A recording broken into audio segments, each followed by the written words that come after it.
आकाशवाणी मध्य प्रदेश से प्रस्तुत हैं प्रादेशिक समाचार।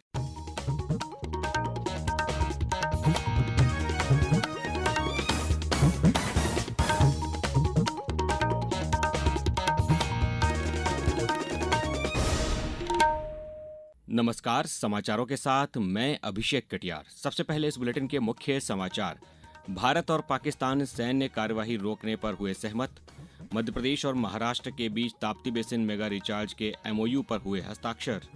प्रदेश में आज नेशनल लोक अदालत में कई प्रकरणों का हुआ निराकरण और राज्य में मौसम में लगातार उतार चढ़ाव, 40 से अधिक जिलों में आंधी और हल्की बारिश का अलर्ट। अब समाचार विस्तार से।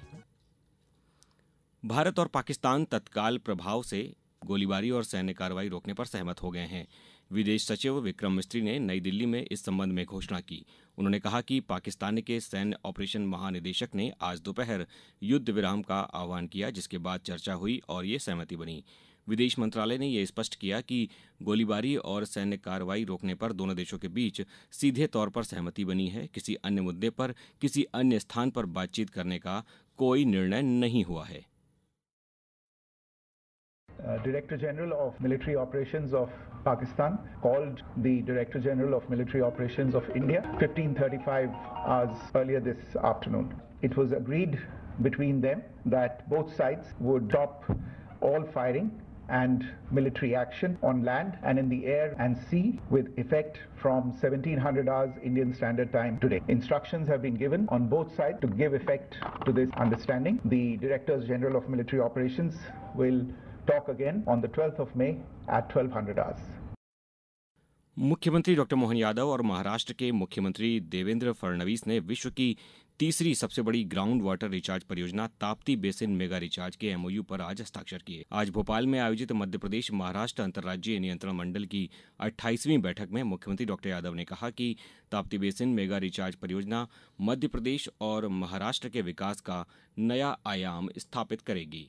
भूगर्भ भंडारण का जो नया अध्याय प्रारंभ, ये विश्व का सबसे अनोखा, पूरे विश्व में इतना अच्छा प्रोजेक्ट कहीं नहीं है और ये प्राकृतिक है। मुझे इस बात की प्रसन्नता है कि हमारे भविष्य की दृष्टि से ये पूरे निर्माण के लिए भी जीवन रेखा का काम करेगा, जिसमें न केवल भूजल रिचार्ज और सिंचाई की सुविधा का विस्तार होगा, बल्कि हमारे बुरहानपुर जिले के बुरहानपुर, नेपानगर, खतना, खंडवा जिले की खालवा तहसील में भूजल की स्थिति में सुधार होगा।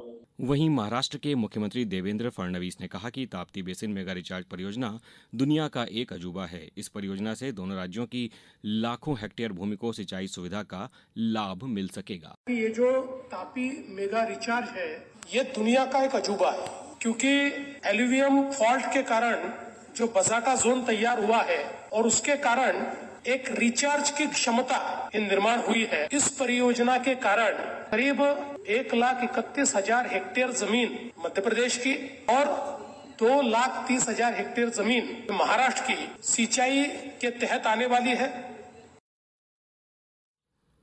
मुख्यमंत्री डॉक्टर मोहन यादव ने 10 मई 1857 की ऐतिहासिक क्रांति दिवस पर भारतीय स्वतंत्रता संग्राम के वीर सपूतों और देशभक्तों को नमन कर श्रद्धांजलि अर्पित की है। उन्होंने कहा कि ये दिन भारत के स्वतंत्रता संग्राम के इतिहास में स्वर्ण अक्षरों में अंकित है, जब मां भारती की स्वतंत्रता का बिगुल पहली बार फूंका गया था। मुख्यमंत्री डॉक्टर यादव ने सोशल मीडिया पर कहा कि आज उन सभी विभूतियों, सेनानियों और पराक्रमी शूरवीरों को कोटि कोटि नमन। हवाई यातायात नियंत्रण एटीसी से पुनः अनुमति मिलने के बाद उत्तराखंड में केदारनाथ धाम के लिए हेलीकॉप्टर सेवा शुरू कर दी गई है। एटीसी ने देश में सभी हवाई यात्राओं की समीक्षा की। केदारनाथ हेली सेवा अनुमति न मिलने के कारण कुछ घंटों के लिए बंद थी, अब ये सुचारू रूप से चल रही है। अब समाचारों में वक्त है एक ब्रेक का। ये समाचार आप आकाशवाणी मध्य प्रदेश से सुन रहे हैं। ये समाचार बुलेटिन यूट्यूब पर Madhya Pradesh news All India Radio channel पर और फेसबुक के साथ ही एक्स प्लेटफॉर्म पर AIR न्यूज भोपाल पेज पर सुने जा सकते हैं। इसके अलावा आप हमारी वेबसाइट newsonair.gov.in पर या न्यूज ऑन AIR ऐप पर भी समाचार सुन सकते हैं। समाचारों में पुनः आपका स्वागत है। केंद्रीय कृषि मंत्री शिवराज सिंह चौहान और मुख्यमंत्री डॉक्टर मोहन यादव आज सीहोर जिले के ग्राम पिपलानी में आयोजित सामूहिक विवाह सम्मेलन में शामिल हुए। इस अवसर पर केंद्रीय मंत्री श्री चौहान और मुख्यमंत्री डॉक्टर यादव ने बुधनी एवं भैरुंदा जनपद के 170 करोड़ 42 लाख रुपए से अधिक के निर्माण कार्य एवं विकास कार्यों का भूमि पूजन व लोकार्पण किया। इस मौके पर केंद्रीय कृषि मंत्री शिवराज सिंह चौहान ने कहा कि मुख्यमंत्री डॉक्टर यादव के कुशल नेतृत्व में प्रदेश में मुख्यमंत्री लाडली लक्ष्मी, लाडली बहना और कन्यादान जैसी योजनाएं बखूबी संचालित हो रही हैं। श्री मोहन यादव जी के नेतृत्व और ताकत के साथ विकास भी होगा, जन कल्याण की योजना भी चलेगी। लाडली लक्ष्मी योजना में 50,45,000 लाडली लक्ष्मी बेटियां जो लखपति हो गई है, गरीबों के घर भी बनेंगे। मुख्यमंत्री जी जैसे जैसे बताते जाएंगे, केंद्र सरकार का भरपूर सहयोग मध्य प्रदेश के साथ लगातार खेती के क्षेत्र में, किसानी के क्षेत्र में, गरीबों के मकान बनाना हो, गाँव की सड़कें हो, आजीविका मिशन हो, अलग अलग कृषि विभाग की योजना लगातार चलता रहेगा। वहीं मुख्यमंत्री डॉक्टर मोहन यादव ने कहा कि मध्य प्रदेश विकसित राज्य बनने की ओर अग्रसर है। केंद्रीय कृषि मंत्री शिवराज सिंह चौहान के मुख्यमंत्री काल में मध्य प्रदेश बिजली आपूर्ति और सिंचाई व्यवस्था में आत्मनिर्भर बना है। प्रदेश में आज उच्च न्यायालय स्तर से लेकर जिला न्यायालयों, तालुका न्यायालयों, श्रम न्यायालयों, कुटुंब न्यायालयों और अन्य न्यायालयों में नेशनल लोक अदालत का आयोजन हुआ। मध्य प्रदेश उच्च न्यायालय जबलपुर के मार्गदर्शन में आयोजित इस लोक अदालत में न्यायालयीन, लंबित दीवानी और आपराधिक मामलों के साथ साथ बैंक, विद्युत, श्रम, जलकर, संपत्ति कर जैसे प्री लिटिगेशन प्रकरणों समेत सभी प्रकार के मामलों का निराकरण किया गया। भोपाल, जबलपुर, शिवपुरी, नर्मदापुरम सहित राज्य के अन्य जिलों में भी नेशनल लोक अदालत का आयोजन किया गया। सागर के नरियावली थाना क्षेत्र में शनिवार सुबह बारातियों से भरी एक बस अनियंत्रित होकर पलट गई। इस दुर्घटना में बस में सवार 12 से ज्यादा बाराती घायल हुए हैं, जिन्हें सीहोर के स्वास्थ्य केंद्र में भर्ती कराया गया है। गंभीर रूप से घायलों को रेफर कर दिया गया है। और अब रुक करते हैं मौसम का। प्रदेश में लगातार मौसम में उतार चढ़ाव देखने को मिल रहा है। मौसम केंद्र ने अगले 24 घंटों के दौरान भोपाल, इंदौर, उज्जैन, जबलपुर समेत प्रदेश के 40 से अधिक जिलों में हल्की आंधी और बारिश व गरज चमक का अलर्ट जारी किया है। मौसम विभाग के अनुसार वर्तमान में 2 सिस्टम एक्टिव हैं। इस वजह से प्रदेश में मौसम बदला है। 13 मई तक हल्की बारिश और गरज चमक की स्थिति बनी रहेगी।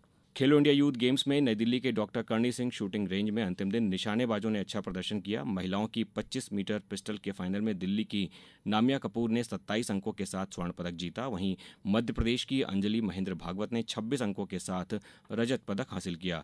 राजस्थान की खनक व्यास ने 19 अंकों के साथ कांस्य पदक जीता। अब कुछ समाचार संक्षेप में। आगरमालवा जिले के सरदार वल्लभ भाई पटेल शासकीय महाविद्यालय में लोकगीतों, लोक कलाओं एवं रीति रिवाजों का भारतीय संस्कृति व सभ्यता में योगदान विषय पर एक दिवसीय व्याख्यान आयोजित हुआ। धार जिले के औद्योगिक क्षेत्र पीथमपुर में आज आपदा प्रबंधन समीक्षा बैठक में कलेक्टर ने पीथमपुर के नागरिक क्षेत्रों और औद्योगिक क्षेत्रों में औद्योगिक संयंत्रों का निरीक्षण कर सुरक्षा प्रणालियों को दुरुस्त बनाए रखने के निर्देश दिए। राष्ट्रीय बाल स्वास्थ्य कार्यक्रम के अंतर्गत गुना जिले के गंभीर बीमारियों से पीड़ित 14 बच्चों को ग्वालियर के Agarwal hospital and research institute में निःशुल्क ऑपरेशन के लिए चयनित किया गया। नीमच जिले में आगामी त्योहारों को दृष्टिगत रखते हुए भारतीय नागरिक सुरक्षा संहिता के तहत प्रतिबंधात्मक आदेश जारी किए गए हैं और गुना जिले में अलग अलग हादसों में 3 लोगों की मौत हो गई। पुलिस ने मर्ग कायम कर जांच शुरू कर दी है। अंत में मुख्य समाचार एक बार फिर। भारत और पाकिस्तान सैन्य कार्यवाही रोकने पर हुए सहमत। मध्य प्रदेश और महाराष्ट्र के बीच ताप्ती बेसिन मेगा रिचार्ज के MOU पर हुए हस्ताक्षर। प्रदेश में आज नेशनल लोक अदालत में कई प्रकरणों का हुआ निराकरण और राज्य में मौसम में लगातार उतार चढ़ाव, 40 से अधिक जिलों में आंधी और हल्की बारिश का अलर्ट। समाचारों में इतना ही। अगला बुलेटिन सुबह 7:10 पर। नमस्कार।